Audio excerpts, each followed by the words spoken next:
Hey ratbags, it's Jade today going over what I hope for in 1.4. By the time you see this video, it'll only be a short few hours before we actually get some sort of reveal, as they're going to be showing off a lot of this stuff at PAX East at 2:30 ET time. So that's going to be about 6:30 in the UK, as currently America or the East Coast is only 4 hours behind. I'm going to be live from about 6 o'clock, maybe a bit earlier. I'm going to live stream the whole thing and watch it and give you my reaction, show it all off on YouTube. If you can't, check out the channel on PAX where it's also going to be shown off.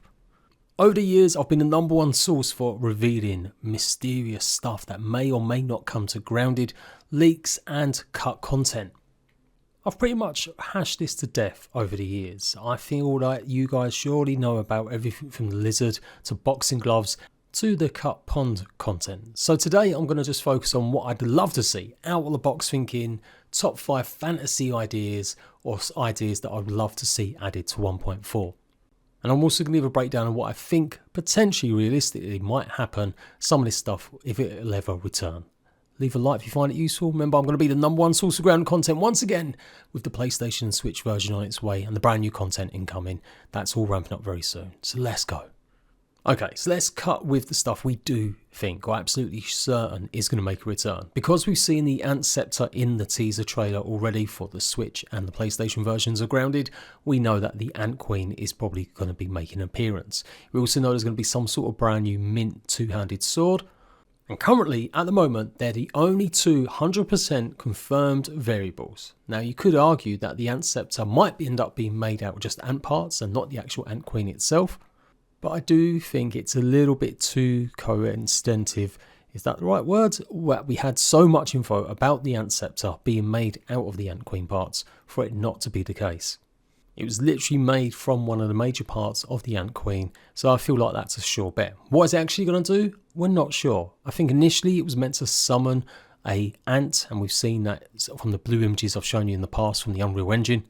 Very similar to the spiderlings that we can summon occasionally with the right mutation. And what appears to be a mint sword, or maybe a sour sword with a mint handle. We're not too sure. Couldn't really confirm 100% what it might be.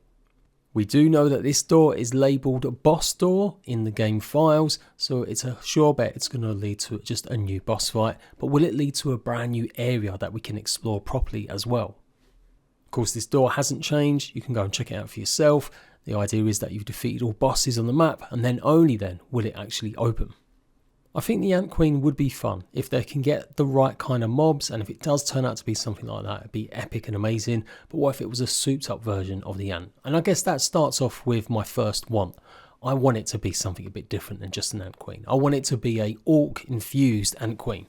I want it to have crazy abilities, stuff that we wouldn't expect from maybe a slow moving larger creature, or abilities fused with what you might expect with orc abilities like lightning and static charge and stuff like that too. Then moving on to something I don't think we're going to see. I think it's been categorically stated a bunch of times now by the literal devs themselves that we're not going to see the lizard fight. It just wasn't fun, they didn't like it being added, and it just wasn't offering it maybe something. Maybe a bit too many of my own words there, but that was the general gist, that a lizard just wasn't an interesting concept in the end for them. Even if it did or would make some great armour and potentially some new weapons, it just didn't seem to be right for Grounded or the Obsidian team. So I don't think this is going to be added. I think they're going to stay to their word. I don't think they're lying just to throw us off the scent. They didn't mention that the Ant Queen wouldn't return. They didn't mention a whole bunch of stuff that wouldn't return, but they did go out of their way to say that the lizard is a no-no. Moving on to number 2, and using Smallland as the reference here. I would love it if tames were added to Grounded. For a long time I went back and forth and thought, no, I don't need it to be an Ark game or a copycat game like Ark, where you're just running around on creatures, bugs, dinosaurs, whatever it may be. And Smallland did kind of reinforce how certain creatures aren't always as fun as you imagine, or certainly the way they designed them at least, and how combat with some of these creatures just wasn't interesting, and the limited choice really didn't do that much. In fact, sometimes the creatures were just not really worth getting because they were so low health and they didn't really have a lot of utility. I think something like that would struggle with Grounded. That's something that would mean we'd have to have a bigger map or a reason to use them for travelling when we've got zip wires and bounce pads and maybe more. That's their main aim in Smallland, is to help traverse. Like eventually you'll be able to get higher level creatures that will be worth maybe giving XP to and taking on and fighting other creatures and making them stronger, so you could take on other creatures. But yeah, I would still say it's not something that ended up grabbing my attention as much as I hoped it would.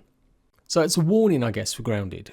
But all that said, I would still love to be running around on a roly-poly, flying around on a bee. I guess we start adding in number 3 of my wish fantasy list here is that instead of it being just shoehorned into the map at the moment, it would be a completely new experience. It would be Battle Royale with bugs.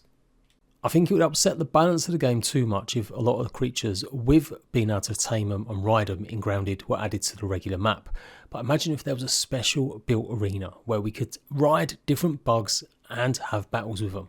You had them kind of features with the playgrounds that we have now and the functionality of that, and you're really talking about something special. And I think that would be amazing if Grounded had that, where it was almost either a playground map on its own that you just downloaded and played, or maybe some way to access it from the mysterious store as a reward.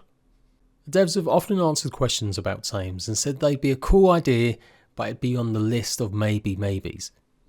The lizard was meant to be in the, we think, sandbox or underneath it, and then there was talk of a maybe folder labeled DLC and possibly called Arena. So what if they got rid of the lizard but kept that arena idea and we had bug battles inside? Things we won't see, I don't think we're going to see silverfish, and I don't think we're going to see earwigs. I feel like these creatures have been kind of had their opportunity to maybe appear, but the shed was absolutely gutted, and that's another thing that won't be returning in any way, shape or form, since we know they've gutted it already to put the wasp nest somewhere else. Having a couple brand new creatures certainly sounds fun, but with all the different bugs we've already got in Grounded, there'd have to be something pretty special, and you'd get accusations once again that they may still just be reskins. I feel like it'd have to be something pretty unique to be added. I just don't think the devs have probably had that amount of time to maybe do something like that. I hope I'm wrong, but that's what I feel. Number 4 on the fantasy wish list is certainly a sandbox or playgrounds map that has got a water feature on it, much like the pond, so we can start making water content or water-based maps too a bit deeper. And who knows, maybe this could be the opportunity where we could have some of the cut creatures that never made it, like leeches and the water striders, added to the playgrounds map. There is a slight precedent for this. In the recent fireworks that we saw added, only actually the launcher made it instead of the handheld, right? And so it'd be kind of cool if there could be some of this cut content re-added as a special like Easter egg bonus playground that we'd be able to download and mess around with. I think there's a big interest in exploring older versions of Grounded, so imagine if there was just a Grounded map from a certain point in time when they had the whole of the dev world that we could go and explore and just check out what they were thinking. Maybe they could have special boxes teaching us about why things didn't work out when we came close to it, why things maybe did end up becoming something different. Almost like a behind the scenes director's first look at something. Maybe that's something I can work on in itself if that doesn't actually happen in the first place, but it'd be great if there was a way to have these models and stuff added to the game that everyone could try, check out and see for themselves why some stuff worked and got added and why stuff didn't directly from the developers themselves. I've seen a few comments, people asking for character customization. I think the devs have been pretty adamant that that would not be on the cards. The story is so focused and catered to the kids, there's no room really to add any new characters, any new designs. For sure, when it comes to making a sequel, I do think it's probably time to jettison maybe the kids and work on ability to have a character customization in the game. It seems to be what a lot of people would actually prefer. Even though I like the personalities, I love the character models and I prefer it like this, I do overwhelmingly see more people geared towards having the ability to customize their own characters. But I don't think that's happening in the fully yoked version, no. Now this one might be a bit more realistic. Adam Brennick said we would get a few more traps and items or ways to defend, and he was looking for active feedback, and this was just after Christmas, saying that they want to hear more ideas about what potentially could be added. So I don't think it's out of the realms of possibility that we could see more defences, more things and fun items to use. We've seen power-ups and stuff being added to, obviously, the playgrounds mode. It'd be really cool if there was even more catapults and stuff added. We've seen the jump pads and the landing pads as well, and it'd be great if more of that stuff could also be added to the regular mode. Back in the day with all the traps, you had the ice traps, you had the honey trap. The ice trap made creatures zip across quite fast or slide, and the honey traps got them stuck. That's what these pebbles are, and these are what I showed off a good few years ago now. These catapults I do believe ended up being more advanced bounce pads in the end, but it'd still be cool if we could have something a bit more like that, that maybe would fire items across towards enemies. And this is, I guess, my 5th fantasy idea about what I'd like to see added to Grounded. Even more ways to defend and make it more interesting as well. And if they had an arena mode where we'd fight waves of bugs, as well as maybe being able to have bug battles, it'd be really cool if we could have more of this. I expect some of this stuff to be added to Playgrounds as well, to keep enforcing and making our content with that even better. But I don't think that will be in this update. I think that will be in one afterwards, 1.5. But yeah, it would be cool definitely to have more traps, more ways that we can interact and set up stuff to protect our bases and make base raiding not a tedious chore just to find the bugs because they've disappeared or not attacking properly, but something really interesting if they can fix that and then give us more tools to fight with. What we're not going to see, a helicopter. Yep, showed this off before, and this was kind of a joke item just put into the game just for fun. Apparently you could sit in it, and apparently it would maybe take off occasionally. I only ever got to mess around with it once, and it was pretty much non-interactable. But there is clamour for other ways to get around. I've been praying and hoping they'd add the ability to have the teleporters in the game, something we could unlock by defeating Schmector, so it doesn't take away the progress of the game, but certainly gives players that want to keep on playing a way to just get across the map super quick rather than just zip lines. Wing gliders would still be good as well, just some way to get around. But as it currently stands, things like that we just haven't heard enough of, and certainly helicopters, like I said, was just a joke item they put into the game just to mess around. And that's it, just a short brief one really. We'll find out. I'll be there to guide you through, like I said. At 2 o'clock I'll be live, 6 PM UK time, giving you the lowdown, talking, hyping it up, watching the whole showcase where they're going to be revealing a bunch of this stuff. Then you're going to start seeing more fresh guides from me, getting ready for the PlayStation and Switch players coming in. With all the cross-play and everything, it's going to open up Grounded so much more. I can't wait to see the new content and welcome in so many new Grounded players. And that's it. Until later, Ratbags, I'll catch you later.